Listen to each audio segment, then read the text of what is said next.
आज ही ओला dock app download करें। ओला dock, doctor का अपॉइंटमेंट आसानी से।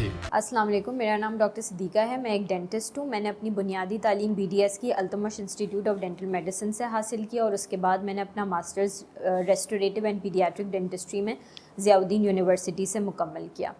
इस वीडियो में हम बात करेंगे कि बच्चों के दांतों के अंदर जो कॉमन डेंटल प्रॉब्लम्स होते हैं। तो पहला जो कॉमन डेंटल प्रॉब्लम होता है बच्चों के दांतों में, वो होता है नर्सिंग बॉटल केरीज़ का, जिसको हम अर्ली चाइल्डहुड केरीज़ भी कहते हैं।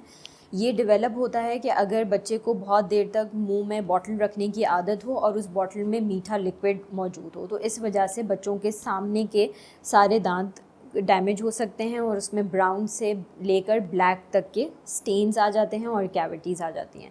इसके बचाव के लिए आपको कोशिश करनी चाहिए कि बॉटल्स को बहुत ज़्यादा देर तक बच्चे के मुंह में ना छोड़ें और उसके अंदर फ्रेश मिल्क या नेचुरल मिल्क का इस्तेमाल करें और मीठे लिक्विड का इस्तेमाल ना करें। इस वीडियो में हम बात करेंगे बच्चों के दांतों के अंदर जो कॉमन डेंटल प्रॉब्लम्स होते हैं। तो पहला जो प्रॉब्लम होता है वो नर्सिंग बॉटल केरीज़ का होता है, जिसको अर्ली चाइल्डहुड केरीज़ भी कहा जाता है। इस बीमारी के अंदर बच्चे के सामने के ऊपर के सारे दांतों के अंदर कैविटीज़ हो जाती हैं, जिसका shade from whitish brownish to black हो सकता है। और ये होता इस वजह से है कि अगर बच्चे को बॉटल पीने की आदत हो और उसके अंदर मीठा लिक्विड शामिल हो और वो बहुत घंटों तक उसके मुंह में रहे, तो इसके बचाव के लिए आपको सबसे पहले बॉटल के अंदर एक फ़्रेश मिल्क या नेचुरल मिल्क डालना चाहिए, मीठा लिक्विड नहीं डालना चाहिए।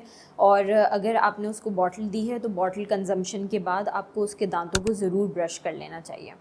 दूसरा कॉमन डेंटल प्रॉब्लम जो बच्चों के दांतों में हो सकता है वो स्टेन्स का मसला है। दो किस्म के स्टेन्स हो सकते हैं बच्चों के दांतों में। एक होते हैं जो प्लाक रिलेटेड होते हैं, अगर बहुत दिन तक ब्रशिंग नहीं की जाए तो उसकी वजह से स्टेन्स आ जाते हैं। और दूसरा क्रोमोजेनिक बैक्टीरिया होते हैं, जो कुछ खास किस्म के बैक्टीरिया होते हैं जो बच्चों के दांतों के ऊपर स्टेन्स कर देते हैं और इस वजह से स्टेनिंग का मसला हो सकता है। तीसरा मसला जो बच्चों के दांतों में कॉमन होता है वो मोलर कैविटीज़ का होता है। उनकी दाढ़ों के अंदर कैविटीज़ हो जाती हैं, कीड़ा लग जाता है और उसकी वजह से या तो बच्चे को दर्द होता है या उसके दाढ़ के साथ एक दाना बन जाता है। और इसके अलावा जो मसला कॉमन है वो शार्क टीथ का मसला है। जब बच्चों के टीथ इरप्ट कर रहे होते हैं, परमानेंट टीथ जो 6+ की एज में होते हैं, तो परमानेंट दूध के दांत नहीं टूटते और परमानेंट टीथ पीछे से आना शुरू हो जाते हैं। तो इस सिचुएशन में टीथ की अलाइनमेंट का प्रॉब्लम हो सकता है और इन तमाम प्रॉब्लम्स के लिए आपको डेंटिस्ट को रुजू करना चाहिए और ये मालूम करना चाहिए कि ये मसला क्यों हो रहा है और इसका आपको इलाज करवाना चाहिए। एक और मसला जो बच्चों में बहुत कॉमन होता है वो थंब सकिंग या फिंगर सकिंग का होता है।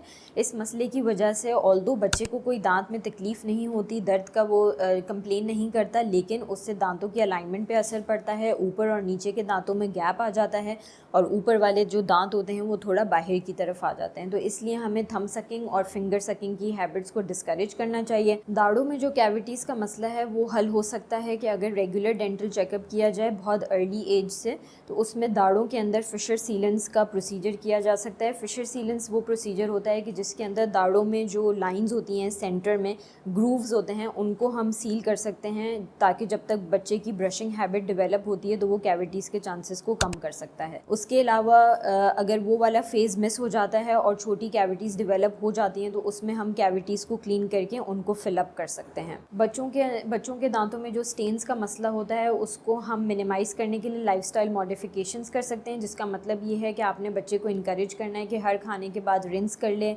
और ब्रश को एटलीस्ट 2 से 3 दफ़ा करें ताकि उसके अंदर जो स्टेन्स को बनने के जो चांसेस हैं वो मिनिमाइज़ हो जाएं। और अगर आपको ऐसा लगता है कि ये सब चीज़ें बच्चा कर रहा है, इसके बावजूद आपको स्टेन्स का इशू आ रहा है, तो आपको डेंटिस्ट को रुजू करना चाहिए और ये मालूम करना चाहिए कि ये मसला उसका क्यों हल नहीं हो रहा है। बच्चों के दांतों में अर्ली स्टेजेस पे बीमारियाँ डिटेक्ट हो जाएँ, इसलिए हमने NRQ में एक स्पेशल चिल्ड्रंस डिपार्टमेंट का तश्कील दिया है और इस डिपार्टमेंट में हम इवेंट्स कंडक्ट करते हैं जो फ़न बेस्ड इवेंट्स होते हैं और उसमें हम एजुकेशनल एक्टिविटीज़ प्रोवाइड करते हैं डेंटल के हवाले से बच्चों को एज़ वेल एज़ पेरेंट्स को।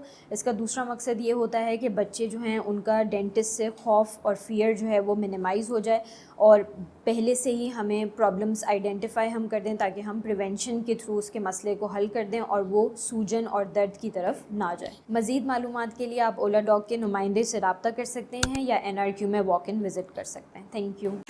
पाकिस्तान के टॉप डॉक्टर्स के साथ अपॉइंटमेंट बुक करें, वो भी पेशेंट फीडबैक देखते हुए। आज ही ओला डॉक ऐप डाउनलोड करें। ओला डॉक, डॉक्टर का अपॉइंटमेंट आसानी से।